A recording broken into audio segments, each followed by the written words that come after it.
Chapter 34. Everybody in and about Highbury who had ever visited Mr. Elton was disposed to pay him attention on his marriage. Dinner parties and evening parties were made for him and his lady, and invitations flowed in so fast that she had soon the pleasure of apprehending they were never to have a disengaged day. "I see how it is," said she. "I see what a life I am to lead among you. Upon my word, we shall be absolutely dissipated. We really seem quite the fashion. If this is living in the country, it is nothing very formidable. From Monday next to Saturday, I assure you we have not a disengaged day. A woman with fewer resources than I have need not have been at a loss."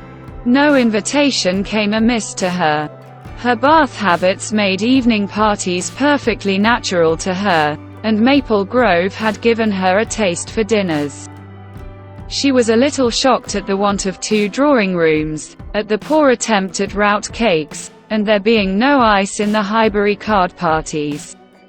Mrs. Bates, Mrs. Perry, Mrs. Goddard and others were a good deal behindhand in knowledge of the world, but she would soon show them how everything ought to be arranged. In the course of the spring she must return their civilities by one very superior party, in which her card tables should be set out with their separate candles and unbroken packs in the true style, and more waiters engaged for the evening than their own establishment could furnish, to carry round the refreshments at exactly the proper hour, and in the proper order. Emma, in the meanwhile, could not be satisfied without a dinner at Hartfield for the Eltons. They must not do less than others, or she should be exposed to odious suspicions, and imagined capable of pitiful resentment. A dinner there must be. After Emma had talked about it for 10 minutes, Mr. Woodhouse felt no unwillingness, and only made the usual stipulation of not sitting at the bottom of the table himself, with the usual regular difficulty of deciding who should do it for him. The persons to be invited required little thought. Besides the Eltons, it must be the Westons and Mr. Knightley. So far it was all of course, and it was hardly less inevitable that poor little Harriet must be asked to make the 8th. But this invitation was not given with equal satisfaction. And on many accounts Emma was particularly pleased by Harriet's begging to be allowed to decline it. She would rather not be in his company more than she could help. She was not yet quite able to see him and his charming happy wife together, without feeling uncomfortable. If Miss Woodhouse would not be displeased, she would rather stay at home. It was precisely what Emma would have wished, had she deemed it possible enough for wishing. She was delighted with the fortitude of her little friend. For fortitude she knew it was in her to give up being in company and stay at home. And she could now invite the very person whom she really wanted to make the 8th, Jane Fairfax. Since her last conversation with Mrs. Weston and Mr. Knightley, she was more conscience-stricken about Jane Fairfax than she had often been. Mr. Knightley's words dwelt with her. He had said that Jane Fairfax received attentions from Mrs. Elton which nobody else paid her. "This is very true," said she, "at least as far as relates to me." Which was all that was meant. "And it is very shameful. Of the same age, and always knowing her, I ought to have been more her friend. She will never like me now. I have neglected her too long. But I will show her greater attention than I have done." Every invitation was successful. They were all disengaged and all happy. The preparatory interest of this dinner, however, was not yet over. A circumstance rather unlucky occurred. The 2 eldest little Knightleys were engaged to pay their grandpapa and aunt a visit of some weeks in the spring, and their papa now proposed bringing them and staying one whole day at Hartfield, which one day would be the very day of this party. His professional engagements did not allow of his being put off. but both father and daughter were disturbed by its happening, so Mr. Woodhouse considered 8 persons at dinner together as the utmost that his nerves could bear, and here would be a 9th, and Emma apprehended that it would be a 9th very much out of humour at not being able to come even to Hartfield for 48 hours without falling in with a dinner party.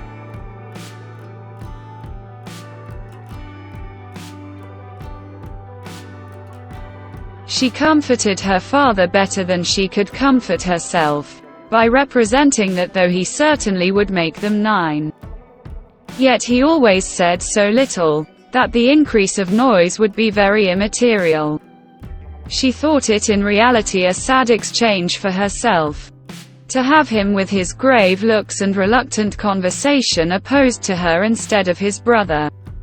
The event was more favourable to Mr. Woodhouse than to Emma. John Knightley came, but Mr. Weston was unexpectedly summoned to town and must be absent on the very day. He might be able to join them in the evening, but certainly not to dinner.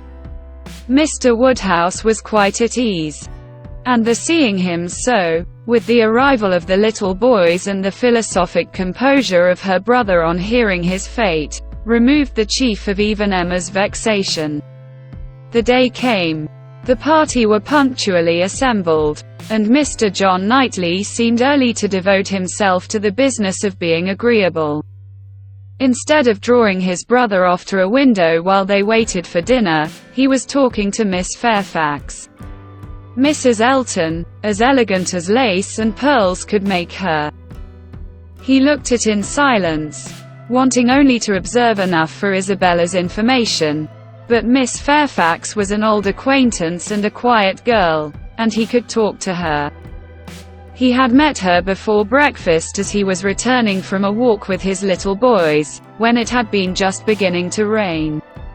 It was natural to have some civil hopes on the subject, and he said, "I hope you did not venture far, Miss Fairfax, this morning, or I am sure you must have been wet.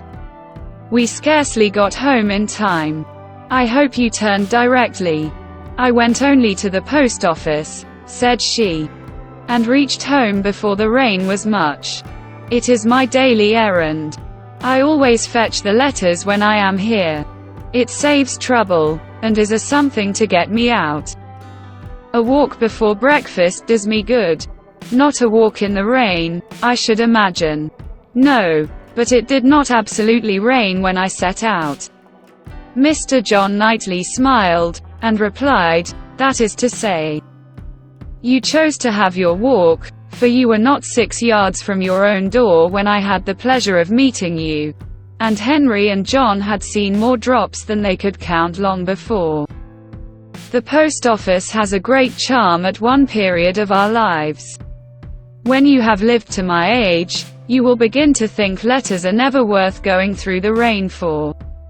There was a little blush. And then this answer: "I must not hope to be ever situated as you are, in the midst of every dearest connection. And therefore I cannot expect that simply growing older should make me indifferent about letters." Indifferent? Oh, no. I never conceived you could become indifferent. Letters are no matter of indifference. They are generally a very positive curse. You are speaking of letters of business.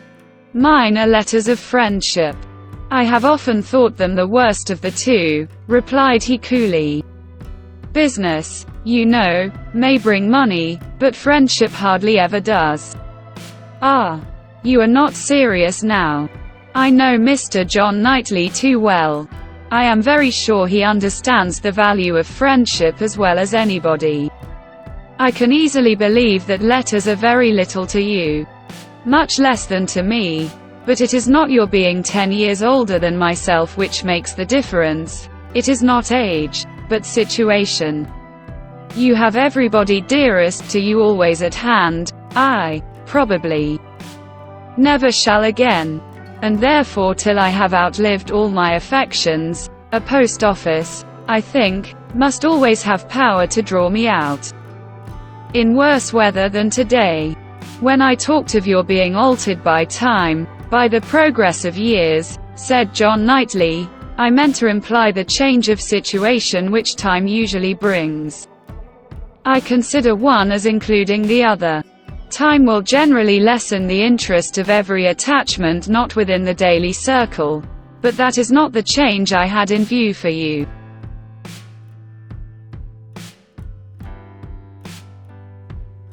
As an old friend, you will allow me to hope, Miss Fairfax, that 10 years hence you may have as many concentrated objects as I have.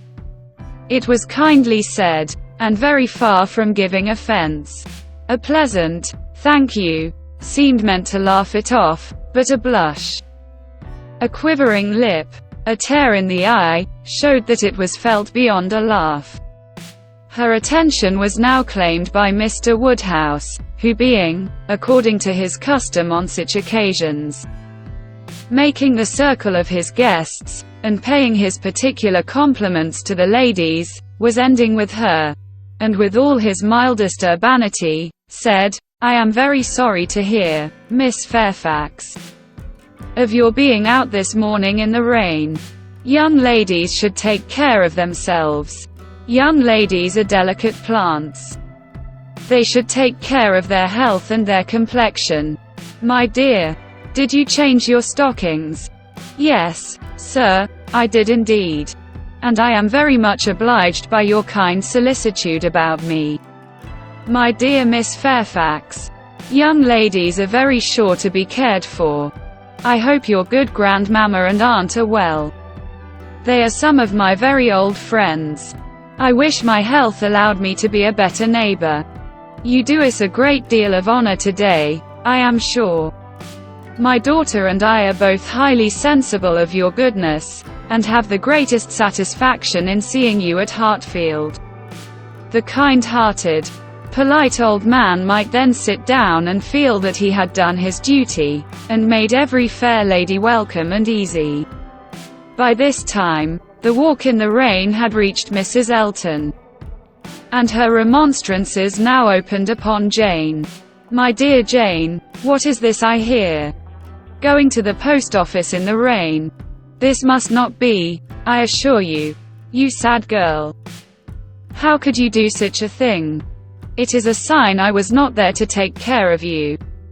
Jane very patiently assured her that she had not caught any cold.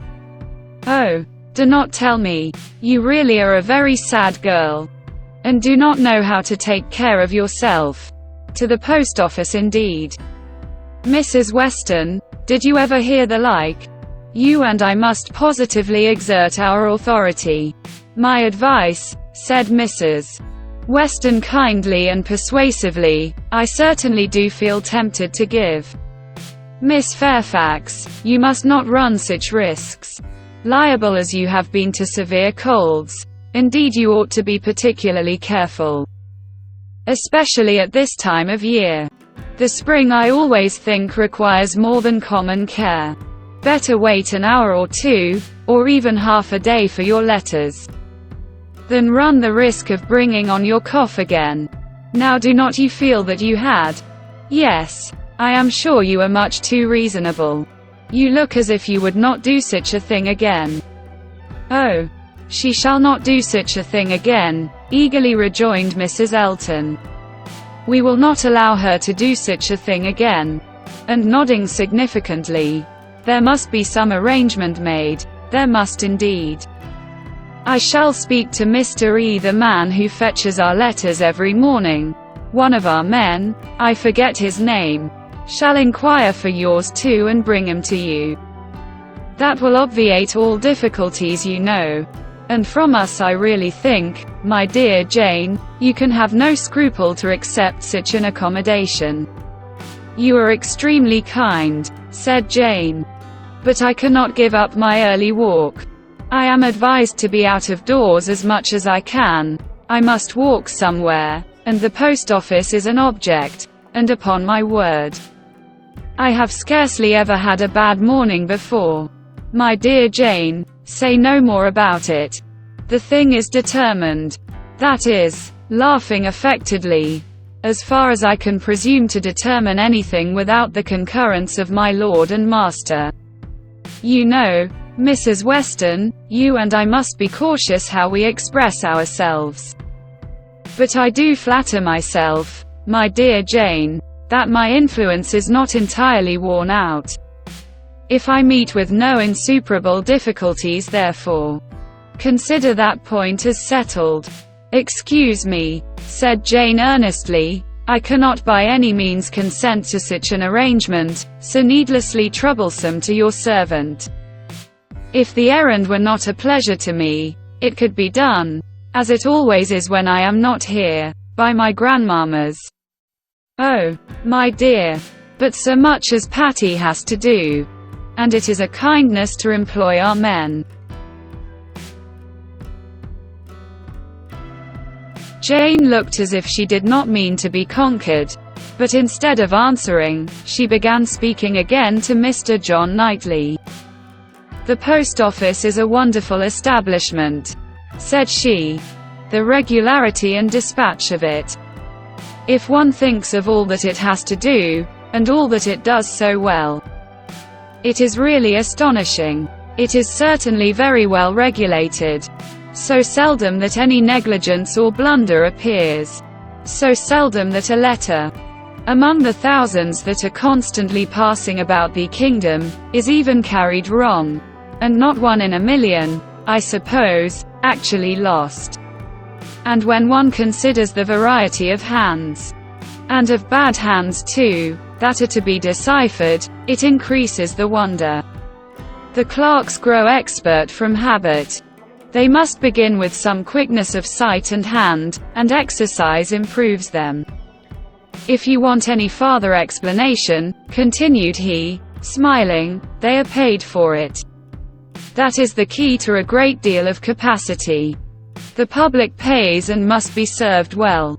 The varieties of handwriting were farther talked of, and the usual observations made.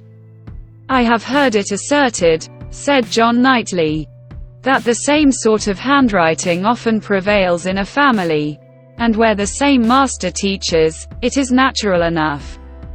But for that reason, I should imagine the likeness must be chiefly confined to the females, for boys have very little teaching after an early age, and scramble into any hand they can get.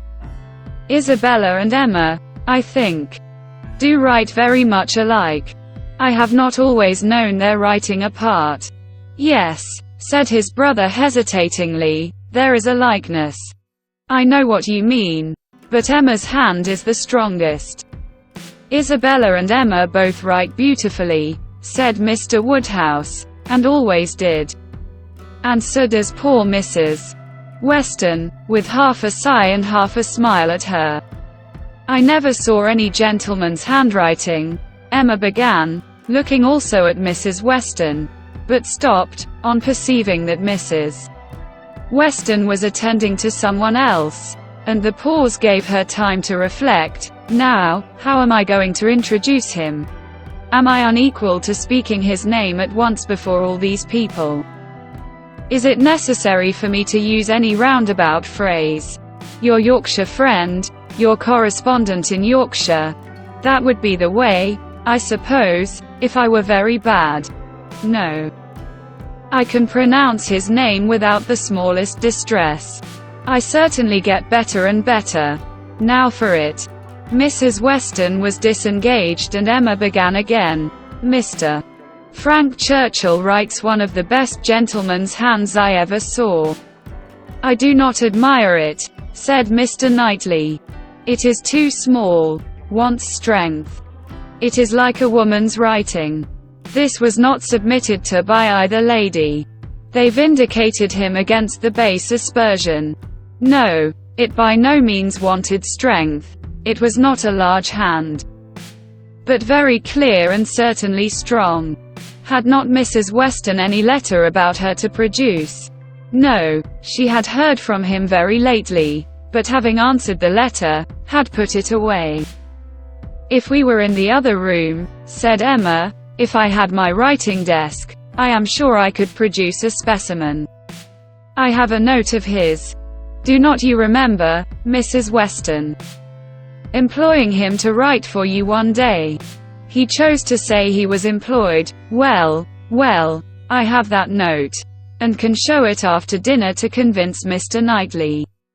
Oh, when a gallant young man, like Mr. Frank Churchill, said Mr. Knightley dryly, writes to a fair lady like Miss Woodhouse, he will, of course, put forth his best. Dinner was on table. Mrs. Elton, before she could be spoken to, was ready. And before Mr. Woodhouse had reached her with his request to be allowed to hand her into the dining parlor, was saying, "Must I go first? I really am ashamed of always leading the way." Jane's solicitude about fetching her own letters had not escaped Emma. She had heard and seen it all, and felt some curiosity to know whether the wet walk of this morning had produced any. She suspected that it had. That it would not have been so resolutely encountered but in full expectation of hearing from someone very dear, and that it had not been in vain. She thought there was an air of greater happiness than usual, a glow both of complexion and spirits. She could have made an inquiry or two as to the expedition and the expense of the Irish mails. It was at her tongue's end, but she abstained. She was quite determined not to utter a word that should hurt Jane Fairfax's feelings. And they followed the other ladies out of the room, arm in arm, with an appearance of goodwill highly becoming to the beauty and grace of each.